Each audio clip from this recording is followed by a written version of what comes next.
Bueno, amigos, y hoy estamos con una persona muy querida para mí, es un gran amigo de Argentina, Luis Alberto, y vamos a hablar de un tema que es un tema delicado, pero como este programa es un programa que trata de integrar a la gente, trata de concientizar y trata de derribar barreras, y este es un tema que tal vez muchas veces lo pasamos inadvertido porque solamente si nos toca un familiar que tenga este padecimiento, somos conscientes. Y hoy vamos a hablar del tema de la hemofilia. ¿Cómo te va, Luis Alberto? Gracias por la entrevista. Hola Alex, muchas gracias a vos por la invitación. Bueno, un placer. Entonces, cuéntanos un poco, número uno, para educarnos, para los que no conocemos del tema, ¿qué es la hemofilia? En tu caso particular, ¿cuándo se detectó que eras hemofílico y luego cómo te afectó en tu vida? Como para que el público entienda un poquito eh, cuál es el alcance de este padecimiento. Bueno, la hemofilia es una enfermedad de la sangre, es hereditaria, la madre es portadora y el hijo varón es el que está afectado de hemofilia. En sí la dificultad que tenemos es que no tenemos factor 8 o 9, según el tipo de hemofilia que es, y esa falta de factor es el que produce la coagulación cuando tenemos una hemorragia. Entonces, normalmente ante un corte, pero la mayoría de las veces las hemorragias internas que se producen en las articulaciones producen sangrados muy grandes y si no son tratados a tiempo, posteriori producen secuelas, porque cada hemorragia es un derrame de sangre que está en un lugar que no tiene que estar y termina afectando cartílagos, todas las articulaciones que son afectadas, ¿no es cierto? Entonces, esto es hereditario y en tu caso particular se detectó inmediatamente de tu nacimiento. Bueno, en sí lo notaron antes del año, porque uno está sentado en la sillita y se apoya con los coditos y bueno, ahí fue la primera detección de que había un problema porque se me ponían morados los codos sin motivo. Si bien mi mamá sabía, porque ella tuvo un hermano hemofílico, porque es así la cadena, ¿no es cierto? Yo tuve un tío, o sea, el hermano de mamá, que no conocí y que, bueno, falleció a los 22 años. En otra época, ¿no? Todo el tema de la hemofilia fue progresando para bien, pero tuvimos que atravesar muchas cosas, ¿no? En esa época, cuando yo nací, en el año 64, se conocía muy poco. Y si bien acá en Argentina estaba la Academia Nacional de Medicina, tenía una sección que era que después fue la Fundación de la Hemofilia, donde allí trataron desde siempre a los hemofílicos, y bueno, por suerte mis padres me llevaron en ese momento, y bueno, era todo un trastorno, ¿no es cierto? O sea, nosotros, por ejemplo, nos acostamos a la noche, estábamos bien, y a la mañana no podíamos levantar, porque había una hemorragia en la rodilla, en la articulación. Entonces ahí era mi papá en colectivo, me llevaba a Palermo desde Quilmes, que es un viaje de 2 horas mínimo. Ahí nos aplicaban en esa época el plasma, porque en esa época el tratamiento no era tan concreto como es ahora. En esa época era plasma, nos aplicaban en la vena, después fue crioprecipitado y recién después del año 75 comenzaron los factores, que era el concentrado de factor, que es lo que nosotros necesitamos para que ante una hemorragia poder disolver ese problema. Claro, nosotros antes de la entrevista fuera de cámara me estabas contando un poco que es como que hay dos etapas en el tratamiento y que de alguna manera tú estás en la primera etapa que no fueron tratados como actualmente. ¿Por qué no nos cuentas un poquito sobre eso? Bueno, fue así. O sea, en mi infancia tuve que tener aparatos, por ejemplo, en las piernas para proteger, era un método que se usaba para no golpearnos y tratar de que las piernas permanezcan derechas, ¿no es cierto? Pero bueno, yo, como dice tu eslogan del programa, ¿no es cierto? Es, ¿y cómo vas a hacer, no? Y yo siempre desde niño tuve mucho optimismo a la vida. Y a pesar de las dificultades, siempre hice muchas cosas. Anduve en bicicleta, pude jugar al fútbol, hice muchas cosas como lo hicieron la mayoría de los hemofílicos de nuestra etapa, de nuestra época. Después las consecuencias las tuvimos, ya sea en tiempos de reposo obligado o en las secuelas que te cuento, que bueno, actualmente tengo, ¿no es cierto? En una rodilla casi no tengo flexión. Entonces vas a ver que los hemofílicos, por ejemplo, cuando van a kinesiología, a hacerse una rehabilitación, vas a ver que van caminando y van medio en punta de pie, porque no llegan al piso. No se puede estirar la rodilla de tantas hemorragias. Es como ir a la guerra, digamos así, porque tener 50 hemorragias en una rodilla es tremendo. O sea, todo esto que te estoy contando es lo que vivimos nosotros, lo que tenemos más de 40 años. Hay casos y casos. Actualmente, la vida para el hemofílico, para los chicos, para los jóvenes, tienen tratamiento que se le dice profilaxis. Entonces se aplican 3 veces por semana el factor y eso tiene una medida de coagulación casi normal. Pero bueno, son tratamientos caros, no todos se lo dan. En mi caso yo tengo a demanda. Si tengo una hemorragia, en la ladera tengo los factores, me los preparo, es un líquido diluyente más el polvo liofilizado, que es el concentrado de factor. Entonces lo activo y me lo aplico yo mismo en la vena. Y esos factores que tú mencionas, es medicina que es importada. Sí, en la mayoría de los casos viene de Europa. Acá en Argentina, la Universidad Nacional de Córdoba empezó a fabricarlos, pero en poca cantidad. Y me Pero contabas que bueno, es un tratamiento muy, muy costoso, ¿verdad? es muy costoso porque el proceso de elaboración es muy costoso, porque para lograr las unidades de ese factor se necesitan muchos donantes. Ahora actualmente se hace se logró un nuevo proceso que viene a ser como cultivar esos factores para que se reproduzcan en laboratorio y así poder producir más, ya sin tener que depender tanto de la donación de sangre, ¿no es cierto?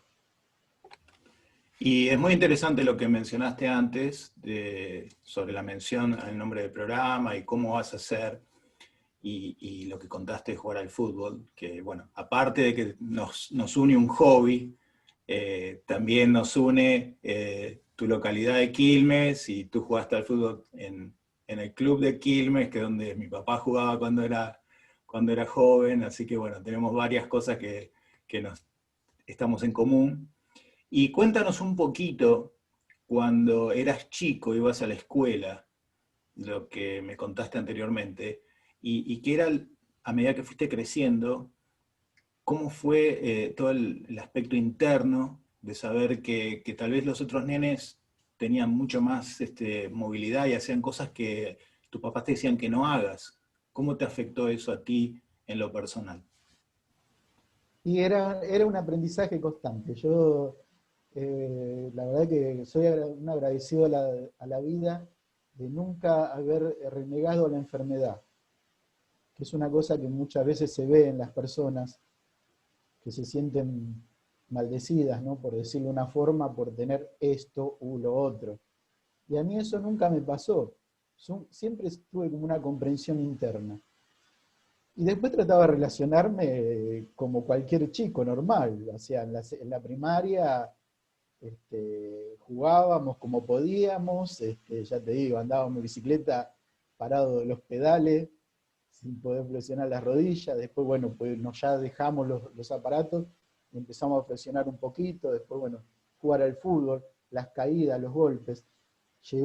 Terminé la primaria y tenía que elegir la secundaria. Y cuando la maestra me dice, ¿qué vas a hacer, Luis? ¿Qué carrera vas a seguir? Y voy a seguir el industrial, le dije a la profesora de séptimo grado. Dice, pero para vos es mucho, dice, ¿cómo vas a hacer? Y yo quiero hacerlo. Y bueno, y lo hice. Tuve es uno de mis mayores logros haber hecho el industrial, que tenía que estar a doble turno en el taller, parado, ir y venir a casa de la mañana de la escuela. Y bueno, y siempre tuve también muy buenos compañeros, porque eso también es importante. A veces uno escucha que los chicos no entienden lo que es esto y le provocan problemas graves, ¿no? En ese sentido, yo tuve alguien que me protegió porque nunca me perjudicaron, y comprendieron que me tenían que cuidar. Eso es muy lindo.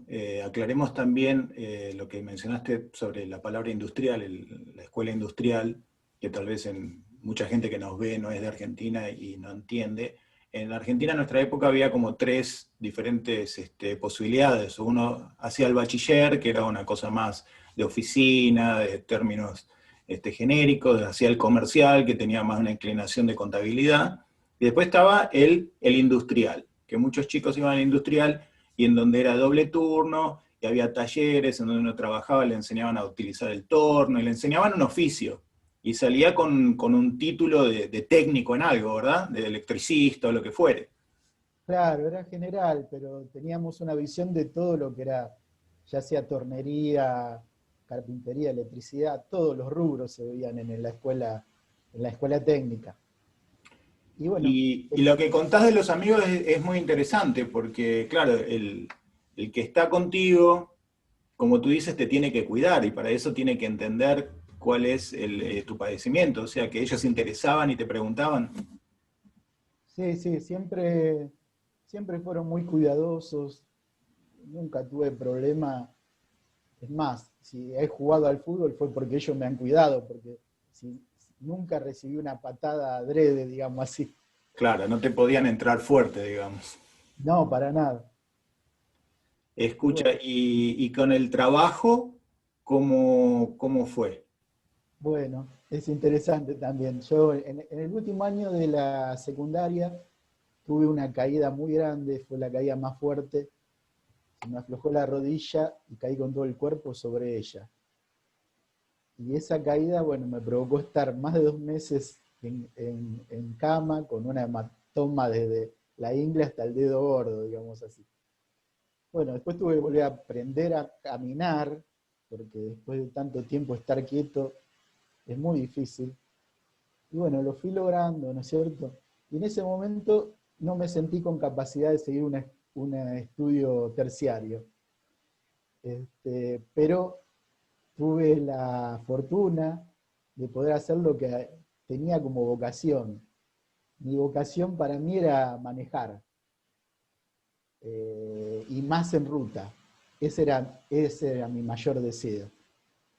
Será que de niño mi mamá era de una ciudad de Azul, que es a 300 kilómetros de Buenos Aires, y constantemente viajábamos a ver a los familiares, a la abuela. Entonces siempre me apasionó mucho la ruta. Y en ese momento mis padres estaban trabajando, mi padre tenía un taller de artesanías en casa, hacíamos artesanías y las salíamos a vender a la costa atlántica. Y además vendíamos ropa por el interior, por los pueblos. Entonces cuando sucedió esto del accidente de la pierna, me recuperé, y me digo, papá, quiero manejar, le digo. Bueno, tomá, ahí me dio un automóvil que tenía él, y empecé a llevar a mi mamá a vender por el interior. Así que hacíamos viajes de 3 días de 1500 kilómetros más o menos, recorriendo 10, 12 pueblos. Y esa fue el primer trabajo que tuve independiente, que fue por 10 años más o menos, que viajamos por toda Argentina. Así que ese fue un logro más, ya que andábamos con autos que a veces no eran tan modernos, y había que cambiar cubiertas, y había que repararlos, pero bueno, siempre me ponía la meta en llegar, no en el tiempo, sino en saber que iba a llegar, y lo lograba. Siempre buscando las soluciones a los problemas y no estar lamentándose por las tal vez limitaciones que la vida te impuso, sino, bueno, a ver, ¿qué hacemos con esto? Y qué hay de bueno en todo esto. Escucha, y de paso te recorriste el país y otra cosa muy importante, que compartiste algo con tu mamá, que para mí eso tiene mucho valor. A mí me encantan todos los emprendimientos familiares donde hacen algo con los padres, los hijos. Yo soy un apasionado de eso porque creo mucho en la familia. Escucha, y en la actualidad, en la sociedad, ¿hay algún tipo de discriminación frente a una persona que tiene hemofilia? Mira, Alex, yo creo que no. Yo creo que la gente hoy en día comprende mucho las enfermedades raras que se le dice, como es esta, la hemofilia, como puede ser otra. A mí particularmente me ayudó mucho participar de un grupo de voluntarios que vamos a hospitales. Desde hace 20 años, un poquito más, entré en ese grupo y empecé a comprender un poquito más de la vida. Porque uno se pregunta, ¿y a mí por qué me tocó esto? Y a otro no. Pero bueno, acá no hay casualidades. Uno puede creer muchas cosas, pero no hay azar. Y me tocó nacer con esto, y me tocó además de eso por un propósito. Entonces, yo lo que fui madurando a través de los años es que el propósito mío también es ayudar a comprender la enfermedad, desde la experiencia que tengo y también de la visión de la vida, que son dos cosas fundamentales para entendernos, ¿no? Para poder saber un poquito más de la vida. Y bueno, Yo en el Facebook del grupo este que tú dices, la verdad es que yo miro y sigo un poco lo que hacen, que realmente es muy lindo. Y me gustaría que cuentes un poquito más en detalle sobre esta parte donde ustedes van y exactamente qué es lo que hace este grupo de ayuda en los hospitales. Cuéntanos un poquito más, porque la verdad que es muy interesante. bueno, el grupo de autoayuda de hemofílicos en recuperación, que se llama así en el Facebook,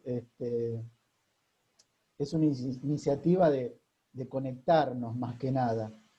La idea es conocernos, poder conectarnos, más que nada que el hemofílico en sí es difícil que se pueda trasladar para un hemofílico mayor. Y hoy en día, gracias a las redes, nos podemos comunicar con todo el mundo.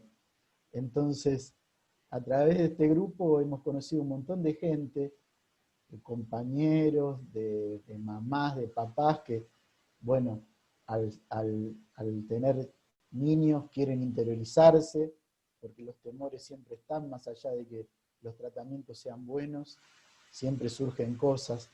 Entonces, mayormente lo que hacemos ahí en el grupo de hemofílicos es tratar de estar conectados, unidos, y tratar de levantar el ánimo a todos. Después, el grupo que yo te contaba, que es servicio voluntario, ese grupo no es de hemofílicos, digamos así, pero a mí me sirvió de escuela. Eso me sirvió para ver a otra persona que también tenía problemas. Ah, Entonces, perfecto. O sea que en el de voluntarios, tú vas y haces un voluntariado, no necesariamente con otra persona que tiene hemofilia, simplemente un no, no, no, voluntariado.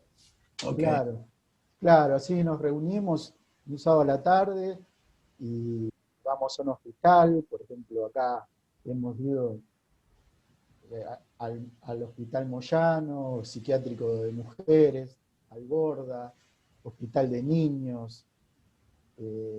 bueno, infinito de cantidad de hospitales, bueno, siempre con la idea de escuchar al otro, de llevar un caramelo, no vamos a solucionar mucho aparentemente, pero bueno, es un intercambio que ayuda. Compañía, decir, no estás solo, le importas a otra persona, estoy aquí para escucharte. Y es algo que hoy en día, con sobre todo con el tema de la pandemia, cada vez estamos más aislados y nos estamos encerrando cada vez más y se está perdiendo mucho de esa comunicación que es fundamental, ¿verdad? La parte social, la interacción. Y sí, la verdad que si no fuera por poder comunicarnos como por Zoom también que estamos haciendo, por el WhatsApp, también el grupo de WhatsApp se mueve mucho. Justamente esta semana sufrimos la pérdida de un compañero de 56 años como yo. Y bueno, hay que apoyarse, porque pega saber que un compañero se fue. Pero bueno, es la vida, ¿no? La vida es así, sabemos que tenemos el día de ingreso, que es la fecha de nuestro cumpleaños, pero la de salida no la sabemos. Exactamente, por eso es tan importante, como dijiste antes, tener un propósito en la vida. Porque, número uno, nunca sabemos cuál va a ser nuestro último día. En definitiva, el acumular nada más que riquezas materiales, eso no va a hacer que nos complete como ser humanos, sino que esa solidaridad que tú mencionas, estar con el otro, estar dispuesto, ese es el verdadero fundamento de la vida, ¿verdad? Sin duda, y hoy por hoy está más expuesto que nunca, ¿no es cierto? Eh, Saber que uno tiene algo para dar. Más que eso, después, bueno, podemos tener un paseo más o un gusto más o menos, pero lo importante es, para mí lo importante es estar bien para ser útil. Ya Deberías sea, escribir un libro de autoayuda. En serio te digo. bueno, en un momento lo escribí cuando hace 20 años y lo llevé a una editorial conocida acá de Buenos Aires, pero bueno, después como que lo dejé ahí. Ahora te podés autopublicar. Tu historia es muy linda, justamente, tu historia es muy linda porque demuestra que uno tiene que no solo superar los escollos que la vida le va poniendo, sino también buscarse un propósito. Porque fíjate la cantidad de gente que tiene todo lo material y en definitiva después terminan suicidándose. ¿Cuántos casos de esos hay? O terminan en la droga, perdidos, solos, sin familiares, sin amigos. Y tú lo miras y dices, tenía todo para triunfar. ¿Y qué pasó? Y es que no está ese aspecto afectivo y ese dar hacia el otro. Yo creo que Bueno, tu libro sería un éxito. realmente cuando me pasa algo muy particular, cuando me voy a atender, que a veces tengo que ir a internarme porque necesito por ejemplo, un tratamiento odontológico. Y me tengo que internar porque al aplicarme el- la anestesia, me produce una hemorragia que me puede cerrar la garganta, por decirlo, ¿no es cierto? Es muy peligroso. Entonces nos internamos. Digo eso como ejemplo, pero me siento parte del equipo cuando estoy allá, o sea, en todo lo que es los equipos médicos, enfermeros. La verdad que ahí uno entiende lo que es la solidaridad, ¿no es cierto? Porque no es un trabajo atender a una persona, es algo más, es más fuerte. No, definitivamente. Yo, obviamente, mi hermana y mi cuñado ambos son odontólogos y yo veo esa entrega, esa pasión por el paciente, que obviamente no es por un motivo económico que lo hacen, no cabe duda de eso. Escucha, te agradezco muchísimo, la verdad que creo que es una muy linda entrevista y si quieres dejar algún mensaje en particular a la gente, algo especial que quieras transmitirle, eh, tienes todo el canal abierto para decir. Bueno, Alex, te agradezco mucho. Me da mucha alegría poder estar en conversación con vos, y bueno, a la público, a tu audiencia, que sepan que la hemofilia existe, pero que se puede vivir con hemofilia, que hay que tener paciencia, confianza y fe, y todo se va a dar de la mejor manera posible. Bueno, te mandamos un fuerte abrazo, te agradecemos nuevamente por la entrevista y seguimos en contacto. Gracias, Alex.